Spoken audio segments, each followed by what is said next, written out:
Para nuestra siguiente conferencia nos acompaña Gabriel Orozco, el cual nos va a brindar su charla sobre Big Data y Free Software 2. Él de Solution Architect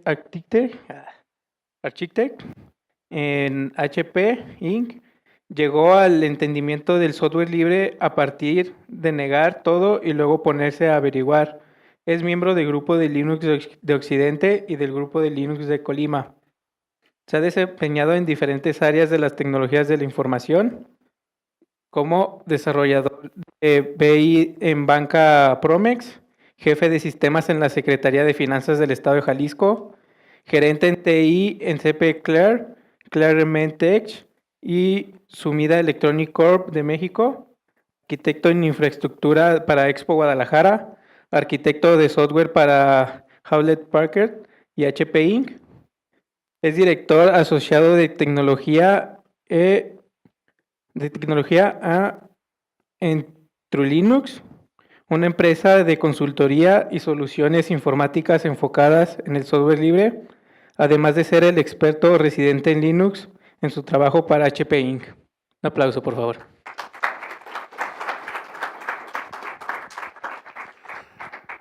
Muchas gracias. Disculpen la tardanza. Estábamos apagando la máquina en vez de prenderla. Pero bueno, ¿quién ha estado escuchando algo respecto de Big Data?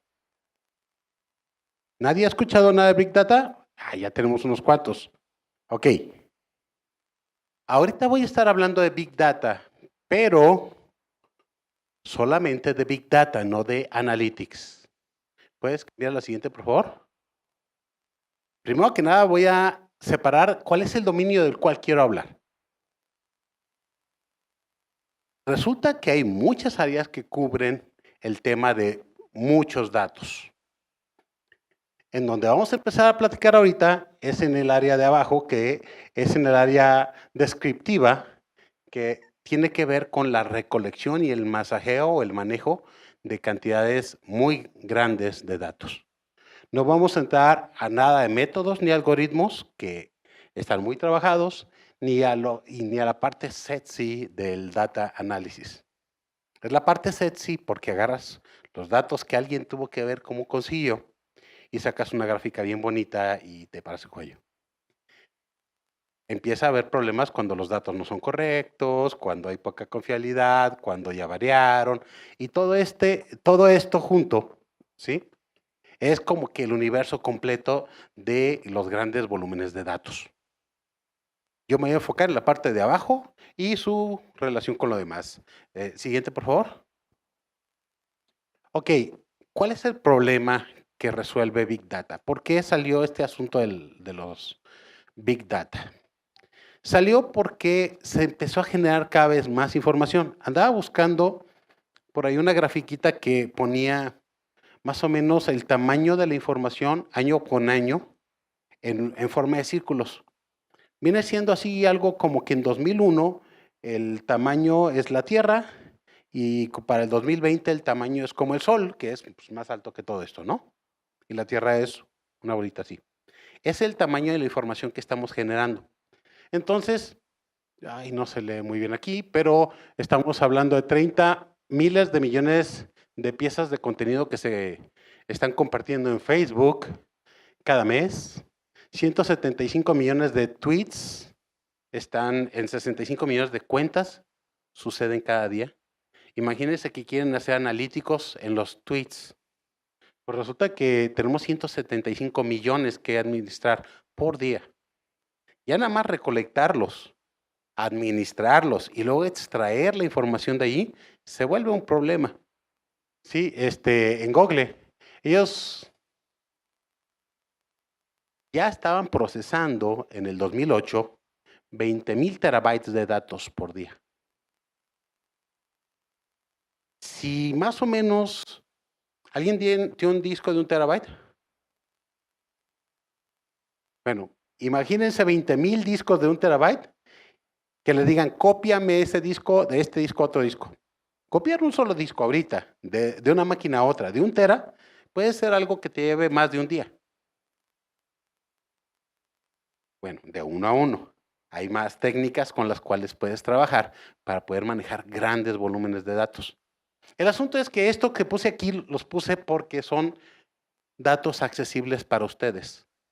Google tiene un dataset o un conjunto de datos abierto, Twitter también te permite buscar, Facebook también te permite buscar. Y entonces tú puedes empezar a obtener datos para generar información, analizarlos. Ahora, eso es lo que hay ahorita.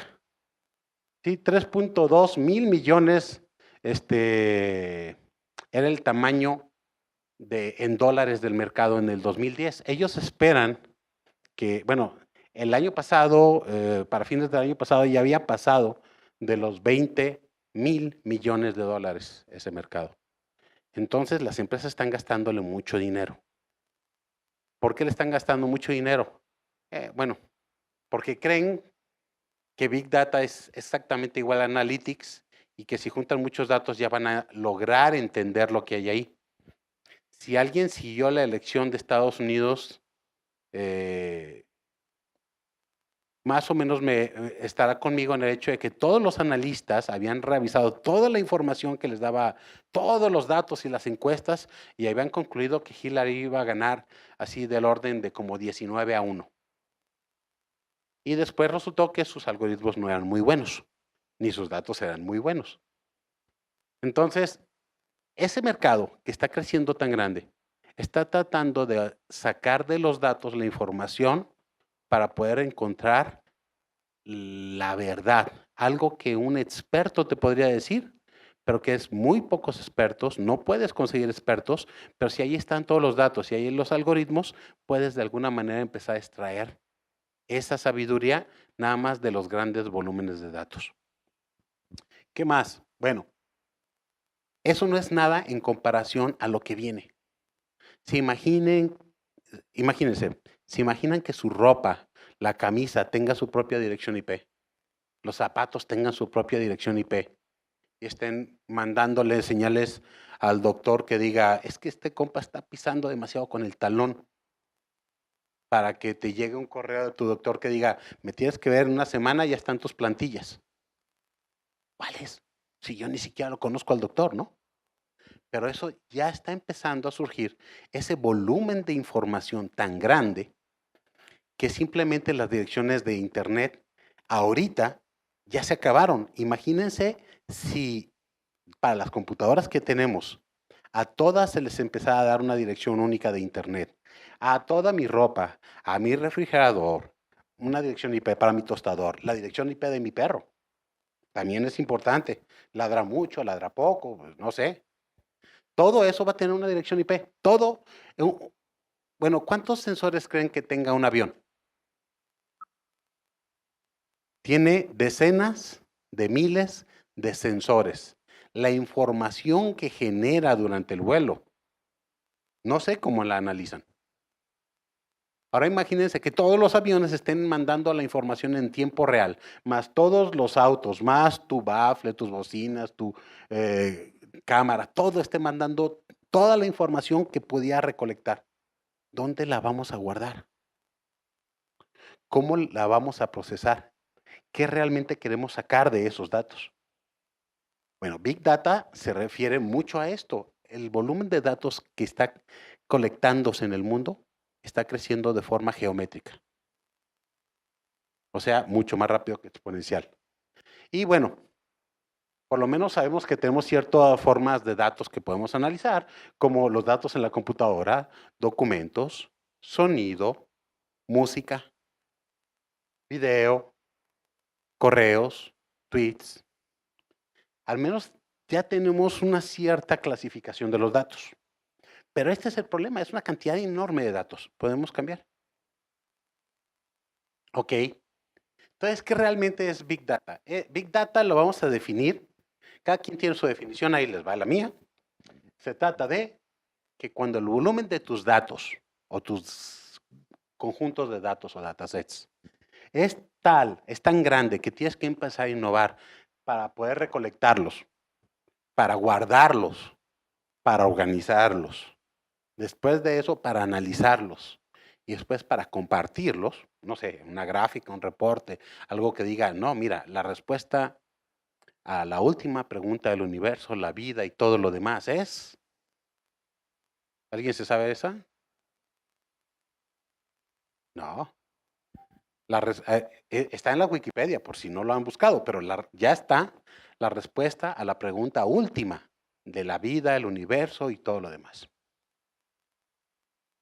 La respuesta es 42. La raza que hizo la supercomputadora, que era Deep Thinking, que logró la respuesta, le preguntó, caray, eso no es lo que esperábamos. Entonces, ¿cuál es la pregunta? Y Deep Thinking le dijo, no, eso se requiere una computadora más grande que yo para calcularla. Entonces, si les gusta la ciencia ficción, los libros de Douglas Adams hablan mucho de este tipo de cosas. Bueno, volvemos. Este es el proceso de todo Big Data. Todo lo que es grande manejo de datos siempre va a pasar por adquisición, storage, después clasificación, análisis y reporteo. Ese es un ciclo. En los grandes volúmenes de datos, en los pequeños volúmenes de datos, no nos vamos a escapar, es el ciclo normal. Siguiente. Creo que me lo reorganizó. Bueno, aquello era del mismo tamaño que la izquierda, pero bueno.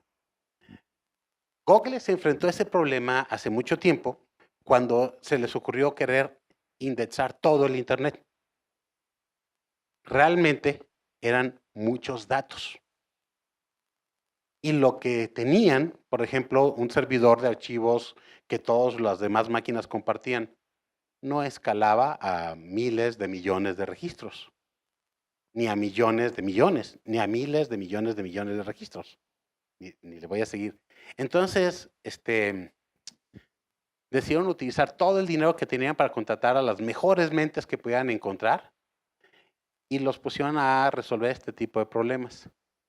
De ahí salió un conjunto de diseños donde ellos empezaron a hacer lógica. No me voy a meter realmente al paper de Big Table, porque es un poquito más complejo, está muy bien redactado, pero no es para una audiencia que apenas está empezando. Pero sí me voy a ir a ver el paper que define las bases de datos columnares, que les va a hacer mucho sentido. ¿Quién ha manejado bases de datos? Ok, ya más gente. ¿Excel? Todos han manejado Excel. Ok, una tabla de base de datos es igual que una hoja de Excel. Nada más las columnas tienen datos fijos. Ahora, Excel truena cuando son demasiados renglones. Las bases de datos están organizadas para escribir a buena velocidad, asegurarse que sí se escribieron los datos, todos, o no se escribió nada, para que no se quede a medias. Y al estar optimizadas para poder escribir y actualizar los datos, no están tan bien optimizadas para poder escanear esos datos a una alta velocidad. No es la misma configuración. Una base de datos transaccional tiene un montonal de seguros y candados para que te ayude a escribir rápido y estar con paz mental que tus datos sí se guardaron y se guardaron bien. Y si tienes que borrar, que se borraron y se borraron bien. Que puedes confiar en eso. Cuando corres reportes, esa cosa pues te da buenos resultados cuando son pocos datos. Pero si escalas a los volúmenes que estamos hablando aquí, no. Lo primero que empezaron a hacer los fabricantes de base de datos fue, ¿qué te parece si apagas la base de datos con sus configuraciones normales y la vuelves a arrancar, nomás dedicada a leer los datos? Carga todo lo que puedas a memoria, trabaja en memoria, hazlo más rápido, trabaja por bonches y bloques y todo para mejorar. Y entonces arrancar la base de datos en modo transaccional o en modo de análisis. Había quien tenía dinero y tenía una copia de la base de datos y la tenían en modo de análisis para poder sacar sus reportes. Como eso es tecnología cara, no era normal, no es tan normal. Solamente las empresas más grandes pueden tener diferentes bases de datos, una de ellas nada más para análisis. Las empresas más pequeñas no lo hacen tanto. Entonces, Eso no funcionaba muy bien cuando tú tienes una tabla que ya creció, veamos, a 25,000 columnas. Bueno, no me voy a ir tanto, a 5,000 columnas. Y cuando tú quieres ir a revisar una tabla que tiene 5,000 columnas y 100 millones de registros, pero nada más quieres 2 columnas, ¿qué creen que va a pasar? Tu base de datos va a ir por todos los registros, leyendo el registro completo de las 5,000 columnas y separando esos 2 columnas para ir haciendo sus cálculos. Pero las bases de datos que se manejan normalmente, todo lo manejan por renglón. Las bases de datos dedicadas a Big Data cambiaron eso y todo lo manejan por columna. Nada más el hecho de guardar archivos, una columna es un archivo diferente, me permite que si yo en una columna de esos 100 millones voy a nada más a sacar 1000 registros, ya nomás en esa columna de trabajo, que es mucho menos bits, mucho menos datos, saco cuáles registros son y me voy a la segunda columna, no todas, nada más a la segunda, y de esos registros los encuentro y analizo si es lo que se está buscando. Resulta que pues quizás en la segunda limito la búsqueda a nada más 1000. Y con esos me voy a la tercera columna y hago mi búsqueda. El asunto es que disminuye el tamaño de los datos enormemente cuando no necesito las 5,000 columnas, cuando nada más necesito 3. Ese tipo de conceptos son los que vamos a estar hablando ahorita. Entonces, las tecnologías estándares no permitían ni permiten el crecimiento a grandes volúmenes de datos. TSQL, que es Transaction SQL, dedicado a transacciones, simplemente es lento cuando creces demasiado en volumen de registros. Hay muchas técnicas para que dividas tus tablas y quites lo histórico, para que las tablas sigan siendo pequeñas, porque si no tu base de datos se arrana. Imagínense que estamos hablando de las tablas de tu sistema de contabilidad o de tu sistema de ventas. No estamos hablando de grandes, verdaderamente grandes volúmenes de datos. Entonces, esas tecnologías no funcionan, ¿sí? Obviamente, no considera el comportamiento de la mayoría de los datos. Y fíjense en esto. En Big Data, en Twitter, en Facebook, en todo lo que estuvimos hablando hace un momentito, los datos que ustedes postean, ¿los actualizan y los actualizan y los actualizan? ¿O nada más mandan un tweet y ya no lo vuelven a actualizar? Nada más lo mandan una vez y nunca más lo vuelven a actualizar, ¿no? Ya lo tuiteé. Ya posteé en mi muro algo que ya alguien tenía en su muro y lo posteé. Me meto y lo edito 5 veces. No lo hago, nada más lo mando una vez. El comportamiento de la mayoría de Big Data es que se escribe una sola vez y se lee a partir de ahí muchas veces. No es un comportamiento como un sistema de contabilidad donde estás escribiendo, borrando, cambiando, actualizando. Sí, por ejemplo, la sumatoria de todo lo que tienes de ventas de un cliente, la tienes que recalcular todos los días. Puede que tiene ahí su registro de todas las ventas del cliente y todos los días está siendo actualizado. Acá en Big Data no. La manera en la que trabaja la recolección de datos, la manera en que actualizas los datos, tiene que variar. La solución a todo esto fue utilizar algo que era una moda en su momento, que se llamaba NoSQL. Ahora vamos a ver, ¿quién de ustedes conoce SQL? Ok, tenemos bien poquitos. Ok, SQL es una manera de manejar las consultas a los datos cuando tienes un servidor de base de datos. Se ideó el decirle, quiero los registros de una tabla, de la tabla fulanita, que cumplan con que tal columna tenga este valor, tal columna este valor. Y empezaron a desarrollar un lenguaje estructurado de consultas. Y ese es el SQL. Las bases de datos empezaron a manejar todo eso de una manera relacional. Y van a ver, si están estudiando algo de informática, van a ver en general la teoría de manejo de bases de datos. Pero todo eso empezó a crecer en un solo sentido, donde la base de datos, el motor de base de datos, es muy poderoso, maneja las cosas de cierta manera muy estricta. Yo le puedo decir, ok, yo voy a dar de alta una factura en la tabla facturas para un cliente, pero si el registro del cliente no existe, no puedo dar de alta la factura. En Big Data, normalmente yo le pongo el dato y hago la entrada.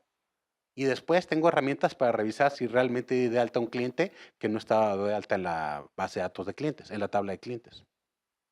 Acá en las bases de datos relacionales no, todo tiene mucha integridad referencial. No puedo borrar un registro que tenga hijos porque se quedan sin papá y ya no puedo hacer la encadenación de qué se conecta con qué más. Eso no funciona cuando creces mucho en datos. Entonces, el movimiento de NoSQL empezaron a salir muchas bases de datos que básicamente guardan el dato y una llave para encontrarlo en grandes volúmenes y te permiten buscarlo y juntarlo. Básicamente es eso. Para mí fue como cuando yo empecé que existía algo que se llamaba DBase, que tenía mis tablitas sin índices, sin referencial, sin nada de nada, y yo como programador tenía que ver qué guardaba y qué no guardaba. Y si eso era un chirmole y picadillo, era mi culpa. La base de datos no tenía inteligencia, no sabía hacer nada. Ahora imagínense acá, donde la base de datos tiene inteligencia y no me deja hacer nada si no está perfecto, la base de datos es la que me limita. NoSQL fue como que regresar un poquito a la libertad, donde yo sé qué guardo y yo sé qué hago. Ahora, la parte más padre de NoSQL se basa en un teorema que se llama CAP, que básicamente significa que me permita guardar los datos donde yo quiera y eventualmente todo va a ser consistente. Eventualmente. No quiere decir que todos los datos que guardo siempre están perfectamente consistentes. Me va a dejar que guarde datos que no son perfectamente consistentes y me va a permitir corregir eso. Las bases de datos NoSQL más grandes son exactamente las que usa Facebook, Twitter, todo eso, porque SQL no crece esos tamaños. NoSQL sí crece. Siguiente, por favor. Y entonces, la parte más padre de todo esto es que encima de todo eso que se está haciendo en NoSQL, se puede poner un motor de base de datos que sí funcione como SQL y abajo trabaje como NoSQL. O sea, lo mejor de ambos mundos. Yo utilizo SQL, hago una consulta, dame 3 columnas de estos datos con estas llaves y el sistema me lo va a regresar. Por debajo puede que los datos estén en un montón de lados. Y a eso es a donde voy a explicar. Miren, lo que habíamos platicado de que en una base de datos todo se guarda por renglones o row store. Cuando tú quieres leer los renglones, se leen todas las columnas. ¿Ya ven ahí en el dibujo? Sin embargo, si tu base de datos es columnar, tú nada más vas a la columna 1, la 2 y la 3 y todas las demás columnas nomás no las lees. ¿Será eso más rápido? Ok. Fíjense que lo que yo quiero platicar aquí es qué es lo que hace sentido. Después, cuando se topen con las herramientas de Big Data, son el tipo de cosas que tienen que ustedes tener en mente. ¿Cómo lo hace? Cada quien lo hace de una manera diferente, pero lo tienen que hacer. ¿Sí me explico por qué está esto así? Entonces, primero que nada, es importante que lo hagamos columnar. Y otra cosa es bien interesante. Yo puedo partir las columnas y ponerlos en servidores diferentes y nada más decirle, oye servidor, quiero que me busques en las columnas que tú tienes, entre estos registros si está este valor. Y dejo que aquel servidor se haga bolas, mientras este servidor tiene otras columnas en las cuales está trabajando y otro servidor más tiene otras columnas. Si dividimos todo eso en servidores diferentes, mi trabajo de mi servidor no es tanto buscar en todas las columnas que tenga que buscar, busca en menos. Y todos los servidores que tenga van a estar trabajando al mismo tiempo. Vamos a verlo en función de esclavos. Imagínense que tienen un esclavo y lo ponen a trabajar y tienen otros esclavos que lo están viendo. ¿Eso es eficiente? No, tú dices, bueno, es que este esclavo excava rapidísimo y los otros excavan más lento. Me interesa un comino. Órale, todos agarrar un pico y todos a excavar. El que excava más lo pongo en un lugar más estratégico, pero a fin de cuentas me interesa que todos trabajen, ¿verdad? Exactamente en Big Data el concepto es paralelismo, tener muchos servidores y dividirle las tareas a todos. También se le divide la cantidad de datos que tiene cada server. Así, cada uno de los esclavos va a buscar en los datos que le tocan. Siguiente, por favor. Ok, bueno, este es otro concepto bien importante de las bases de datos en Big Data. Para que quepa la información, todos los datos se guardan comprimidos. Imagínate que tú guardaras todas las cartas que quieres leer y las ensobretaras y las cerraras perfectamente. Ya que terminaste, les dices, ahora quiero leerlas todas. Ahora vas a tener que ir, desensobretarlas, sacarlas, leerlas. Ya que las leíste, las tienes que volver a ensobretar y guardar. Eso no es muy eficiente, ¿verdad? Bueno, como es tan caro el disco donde se guardan, los datos siempre se guardan comprimidos. Y para leerlos hay que descomprimirlos. Tu base de datos lo hace, tú no te preocupas por eso. ¿Pero es eso muy eficiente? No parece que sea muy eficiente, ¿verdad? Las bases de datos de Big Data encodean o hacen un código de los valores en vez de comprimirlos. Lo que sea la llave de los datos no está comprimida. Los demás datos que no son tan importantes para buscar, por lo menos, ¿sí? Esos sí se comprimen. Y los datos que son clave, los que necesitas para encontrar los datos, para encontrar cuáles son los registros que sí te interesan, esos normalmente no se comprimen. Por ejemplo, si yo tengo un número que comienza en 1,000 millones, en algún punto le digo, ok, aquí comenzamos en el 1,000 millones y aquí le decimos más 1, más 2, más 3, más 4.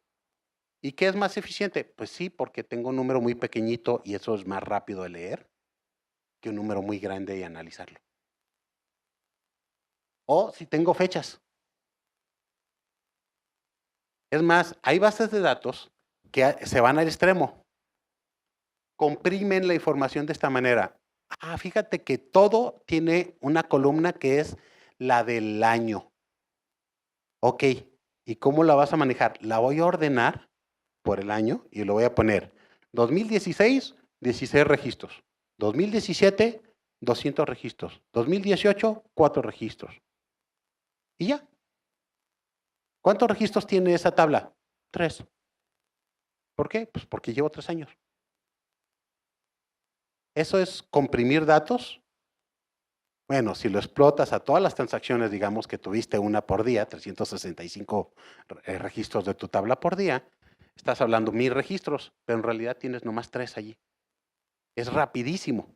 Y cuando vas y buscas, dices, oye, quiero algo de 2016. Vas aquí a esa columna, tomas 2016 y le preguntas cuáles registros lo tienen. Pero en un solo paso ya quitaste 2/3 partes. Ya nomás tienes los de 2016 y te vas a la siguiente columna.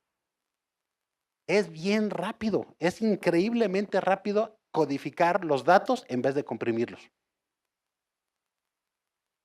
Ahora, si se fijan que esto nomás es para buscar, no es para actualizar. El Big Data es re malo, es más, es pésimo o peor que pésimo.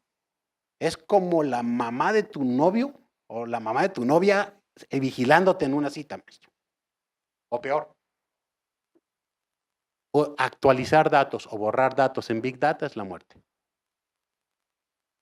Tanto así que yo, en una tabla en particular, que es bien chistoso, tenía las columnas que necesitaba para hacer consultas muy rápidas, pero no tenía las que yo necesitaba para borrar.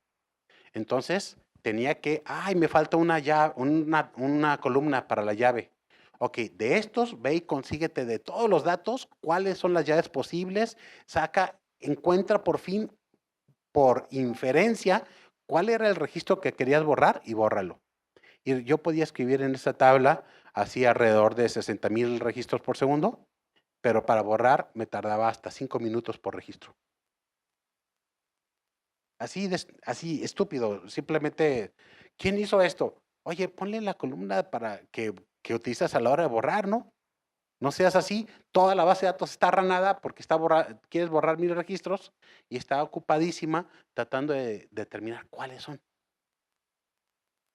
Eso se vale porque yo puedo definir cuáles columnas quiero en mis diferentes proyecciones. Pero regresemos aquí.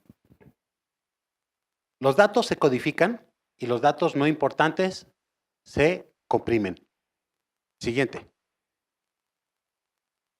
Sí, y la última cosa es que rollo. Y sigamos con esto. Otra cosa bien importante es que en Big Data tengo muchos servers. Si necesito más datos, ¿qué hago? Pongo más servers. Y ya. Tengo un servidor con 1 tera. Necesito más de 1 tera, pongo otro servidor con otro tera. Sí, puedo aumentarles el espacio. Pon que nomás les cabe 1 tera, ¿no? Ya tengo 2 servidores de 1 tera, pero voy a crecer mi información. Ponle otros 3 servidores, ya tengo 5 teras. En Big Data tú creces añadiendo servidores con su propio espacio. Ahorita les voy a explicar por qué es importante que los servidores manejen su propio disco. En Big Data no tienes un servidor central que está compartiendo los datos. Eso no se hace. ¿Ok? Y eso es una cosa bien importante, que haya redundancia de tus datos. Los datos se guardan en este servidor y en el de al lado se guarda una copia. Siempre que estás escribiendo, se guarda 2 veces o 3 veces. Tú dices, ¿qué tan a salvo quieres estar? Si tengo 9 teras y estoy guardando 3 veces los datos, en realidad nada más puedo guardar 3 teras de datos, porque todo está triplicado, 3 por 3, 9. Lo usual es que cada dato esté respaldado en el servidor siguiente, o sea, el doble. Así que si yo tengo 9 teras usables, tengo 4 y medio. ¿Sí estamos? Esa es la parte bien padre, porque ¿qué pasa si yo tengo 5 nodos y de pronto uno de los nodos decide que quiere vacaciones? ¿Toda mi información deja de estar disponible? No. Lo único que pasa es que los datos del nodo 2, que acaba de valer queso prácticamente, están en el nodo 3 también. Y el nodo 3 está doblemente cargado para las consultas. ¿Rápido voy? Ok, voy más rápido. Entonces, eso va a alentar la base de datos, pero sigue funcionando. ¿Estamos? Siguiente, por favor. Ok. Ya estuve platicando de esto. Hay que hacer muchas máquinas, por lo tanto hay que hacer clustering. Es importante que tengas múltiples nodos, porque los datos se dividen y entre todos es más rápido. La información se particiona, y ahorita lo voy a platicar ahorita en el siguiente slide. Una cosa interesante es que si yo tengo 100 nodos, el campeón de eso es Hadoop, todos comparten su espacio y lo presentan como si fuera un solo disco. Así que de pronto yo tengo 100 nodos de 1 tera y me presenta un disco virtual de 100 teras. Entonces, yo puedo empezar a crecer a un volumen impresionante de datos, aunque realmente esos datos no caen en una máquina. Simplemente cuando se van guardando, solitos se dividen entre los 100 servidores, lo más parejo posible. ¿Cómo se maneja eso? ¿Qué tan parejo es? ¿Puedes decir la siguiente? Ok, esta lo puse antes. Ok, este tiene que ver el por qué cada servidor necesita su propio disco. Imagínate que tú tienes todo compartido en un solo disco y los 4 nodos quieren ir a leer los datos. Ve el número de transacciones que aparecen aquí para que cada nodo pueda entregar la información. El mismo disco tiene que atender, o el mismo servidor de archivos tiene que atender a muchas máquinas y eso lo alenta. Está viéndose para un lado, leyéndose para el otro, leyendo lo de uno y el otro está esperando, ya leí lo tuyo, ahora me voy a lo del otro y Y aunque le añades muchos discos, otro problema que tiene es que tiene una sola tarjeta de red y de pronto tiene 100 servidores queriendo leerle contra una sola tarjeta de red, no puede para 100 servidores. Aunque le metas muchas tarjetas, eso no es eficiente. Lo eficiente es que cada servidor tenga su propio disco y busque localmente. Ningún otro servidor le da lata. Yo tengo mis datos, yo trabajo con mis datos a la velocidad local. Y si ya conocen sus máquinas, sabrán que mi máquina con mi disco duro es 10 veces más rápida que mi máquina desde la red. Local es siempre más rápido. Entonces, otra de las cosas importantes en Big Data es la arquitectura de Shared Nothing. Todos mis datos están locales. Y cuando voy a trabajar, trabajo con mis puros datos que tengo aquí. Por eso, cuando me escriban los datos, es importante que todo esté copiado parejito en cada servidor. ¿Sí? Imagínate que tengo la mayoría de datos de 2010 y luego en 2011 tengo poquitos y 2012 tengo poquitos. Y lo particiono por año. Pues un servidor va a estar trabajando mucho y los otros van a estar en la baba, ¿no? Es importante que mejor organice todos los datos para que haya un volumen parejo de información en todos y así no es que 3 servidores entregaron los resultados de volada y un servidor todavía está, espérame tantito, todavía no termino. Mejor todos tienen la misma cantidad de datos y todos me contestan más o menos al mismo tiempo. Siguiente, por favor. Ok, aquí no se alcanza a ver, pero lo importante aquí es que si tú mandas la información a cada uno de los servers en esta columna, una vez que está dentro de esa columna, en un solo servidor, es importante que yo también aprenda a particionar los datos. Ahora sí, si yo puse de todos los años en todos los servidores, en cada servidor puse 2010, 2011 hasta el 2017, en todos los servidores, adentro del servidor sí le digo, oye, pero sepárame todo en pedacitos, en archivos diferentes. Cada año pónmelo en un archivo diferente.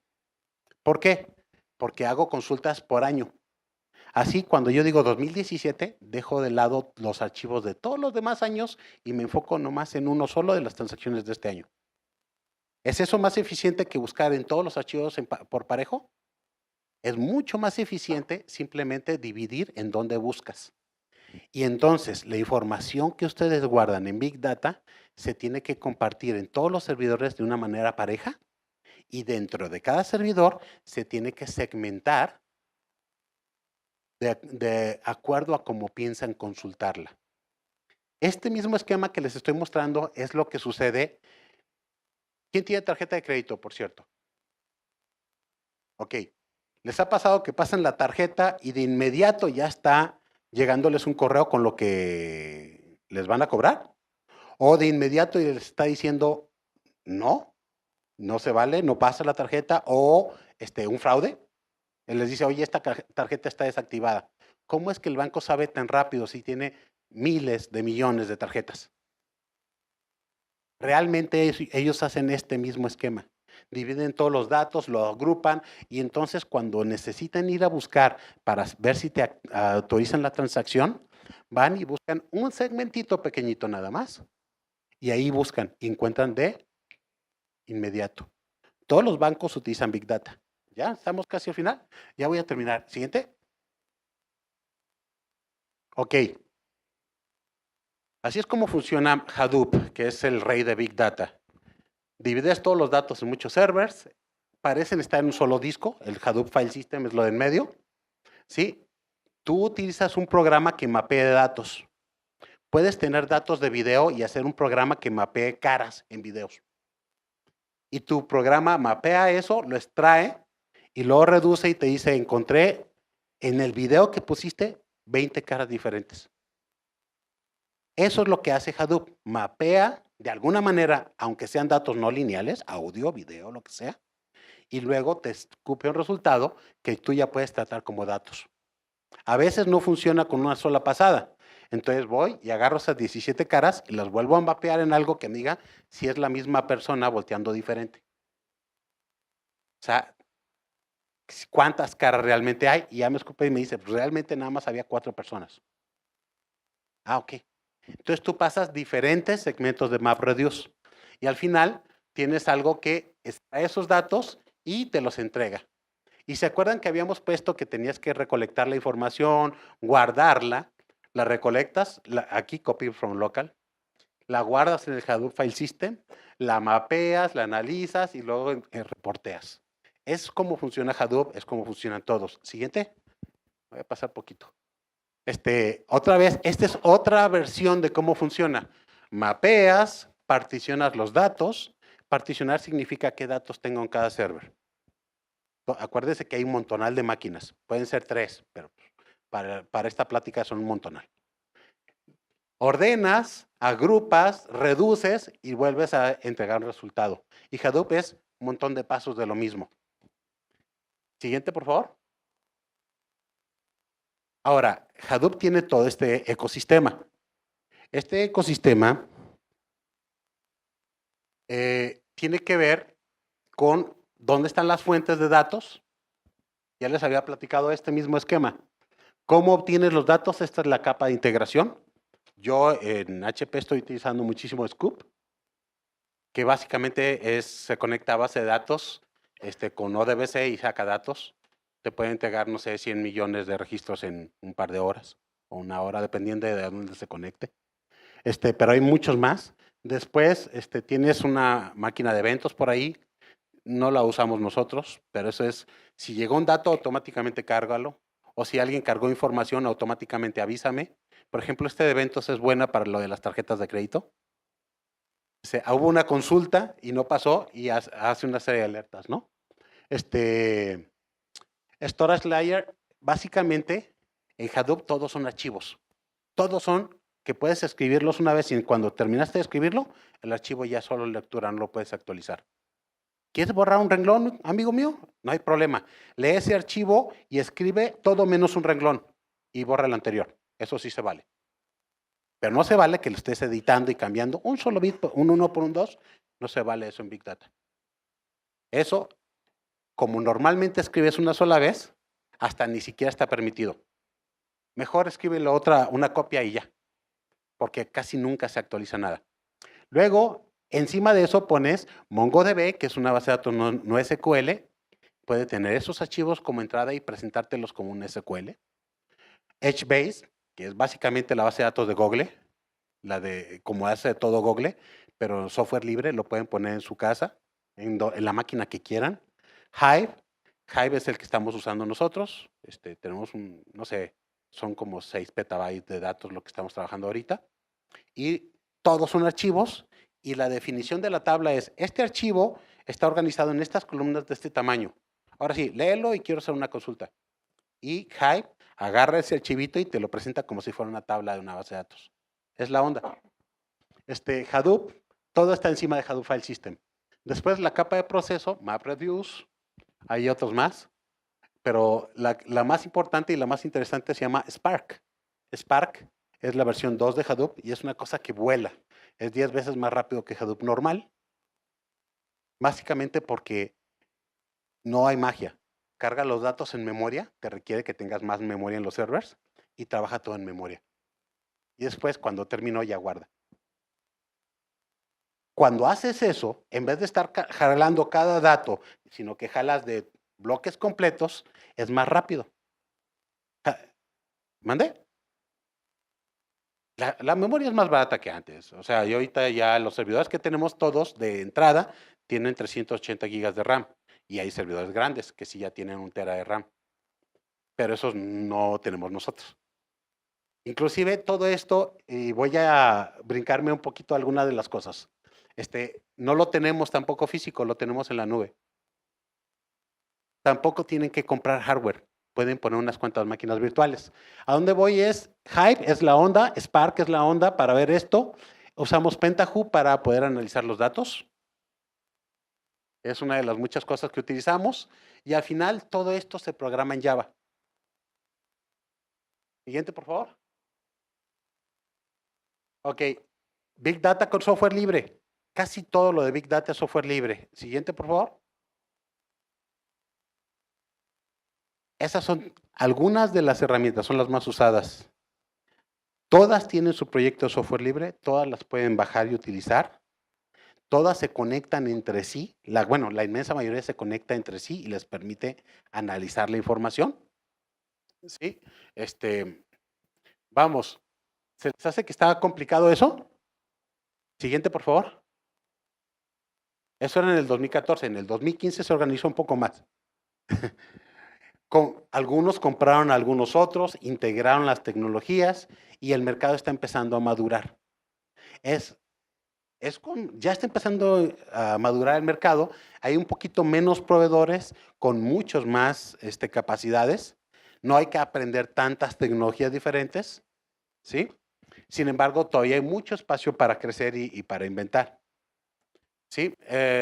No voy a detenerme en todos y cada uno de ellos. Yo lo único que les puedo decir es que tengo como 4 o 5 probando para mis propios proyectos más chiquitos, tamaño empresa micro y mediana, ¿sí? Mientras estoy aprendiendo a manejar base de datos de más grandes volúmenes.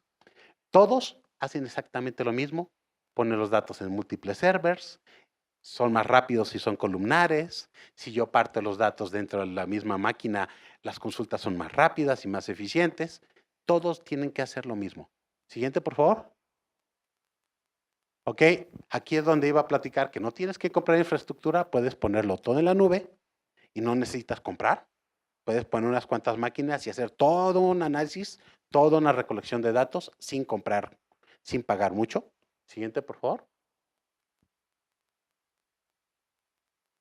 Ok, de todo esto que les estoy platicando es, bueno, ¿y por qué esta plática? Siguiente, por favor. Porque hay muchísimas posiciones abiertas de gente, buscando gente que sepa Big Data. Hay menos gente que sepa analizar los datos, pero ellos no son nada si no hay quien les consiga dónde están los datos y los mantenga. Y por eso es que los salarios se han ido para, siguiente. Si sabes Hadoop, en Estados Unidos te pagan $102,000 en promedio al año. Obviamente pesa mucho Silicon Valley, en otros lados te pagan como $60,000, $50,000, dependiendo de la zona. Sí, no, es que ahorita voy. Si sabes MongoDB, esto es una sola tecnología, no tienes que saber mucho. Pon MongoDB y métete. Y si sabes MongoDB, seguramente, y inglés, seguramente puedes conseguir una chamba, nomás sabiendo una sola. Ser experto. Cassandra es una base de datos columnar, como la que les estaba platicando, es muy padre. Y si saben usar Cassandra, hay muchas posiciones abiertas y no consiguen gente. Siguiente, por favor. Pero ¿qué pasa si sabes más de una herramienta? Bueno, si sabes más de una herramienta, los salarios empiezan por ahí de los $140,000. No puse otro slide aquí, pero está bien interesante. Las empresas que se están robando a los empleados les ofrecen entre el 20 y el 30% en Estados Unidos, que es mucho de brinco, con tal de jalar a la gente porque no consiguen gente. Y las herramientas no son cerradas que no puedas aprenderlas. La puedes poner en tu PC, en tu casa, jala con poquitos datos. El asunto es empezar a jugar. El asunto es meterse. ¿Sí? Ok, si sabes todo esto, tienes el skill de data processing. ¿Sí? Si sabes esto, tienes el skill de data storage. O sea, ¿dónde me especializo? Siguiente. Ok, el único problema es que este mercado que está empezando a consolidar se actualiza, alguna herramienta está saliendo cada 6 meses nueva. Y eso es que ya se está consolidando, antes eran cada mes. ¿Sí? Pero miren, en el momento que sacaron tenían 500 jobs de mucha lana abiertos en San Francisco. Es el lugar que más paga. Es muchas veces más que otros. Ya voy. El salario promedio de San Francisco es $140,000. Y alguien que sepa Hadoop gana $178,000 anuales en promedio. Es que este es 2015, no encontré el de 2017 y no me quería detener. Sí, hay mucha necesidad. Siguiente, por favor. Es a donde iba. Principalmente esto sucede en Estados Unidos, pero en México, si tú no quieres salir de México, puedes conseguir salarios arriba de 500, 600,000 pesos anuales. ¿Sí? Fácilmente si tienes una expertise en Big Data. ¿Sí? Es a donde voy. Tienes que meterte, vas a estar nuevo ahorita, pero por ejemplo el chavo nuevo que empezó a meterse en Hadoop, allá en la empresa, lo tuvimos que coachar entre todos y ahorita ya le están ofreciendo una posición muy bien pagada a la misma empresa en Estados Unidos y él se quiere ir. Y otra vez nos vamos a quedar sin nadie de Hadoop local. Oye, no, yo le estoy dando pláticas, cursos de Linux, de Hadoop a todos, y el único que se interesó es él, y él es el que ya se va. El asunto es que a los demás no les interesa, y hay mucha lana, y luego van, tengo por ahí una amiga que le dije, pégate conmigo, te voy a echar aquí la mano, vamos a hacer trabajos y todo el rollo. Dijo, no, me ofrecieron un trabajo de 4,000 pesos, y se fue. Yo no le dije que le iba a dar, le iba yo a dar un salario mínimo para enseñarla, también le iba a explotar, es la mera verdad. Si no, no hay látigo, no hay aprendizaje. Pero a fin de cuentas, dije, ¿es que es en serio? Sí. Yo no le dije cuánto le quería ofrecer, ni le puse estos datos enfrente, pero sí, a mí sí me daba roncha, porque realmente hay este tipo de salarios. Siguiente, por favor. Y ya. Bueno, supongo que no hay preguntas, me pasé mucho. ¿Sí? ¿Hay alguna pregunta?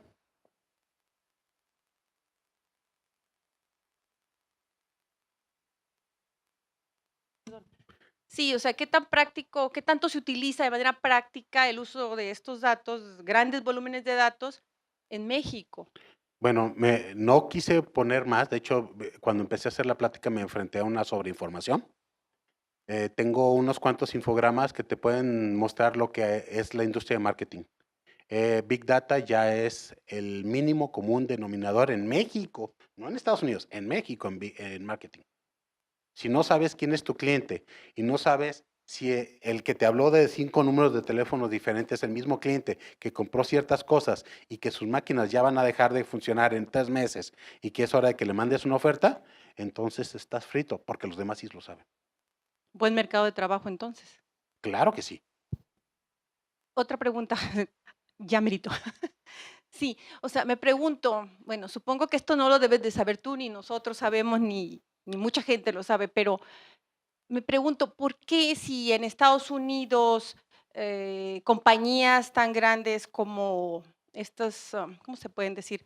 Casas de bolsa, bancos, todo esto que quebró en 2008, si la información de los datos es para tomar decisiones, ¿por qué motivo pasó esa quiebra tan grande? Digo, no lo debes de saber, pero podría suponer o dar una opinión ahí al aire. Mira, ¿Te la hicieron? respuesta es más o menos la misma que te voy a dar en este momento, ¿eh? Nada más cambia la del contexto. No sabían dónde estaba Duarte. Mangos que no sabían. Claro que tenían la información, claro que estaban las cosas. No había una ley que los forzara a ir y a acabar con eso, y entonces no lo hacían. A todos les convenía, todos recibían mochada.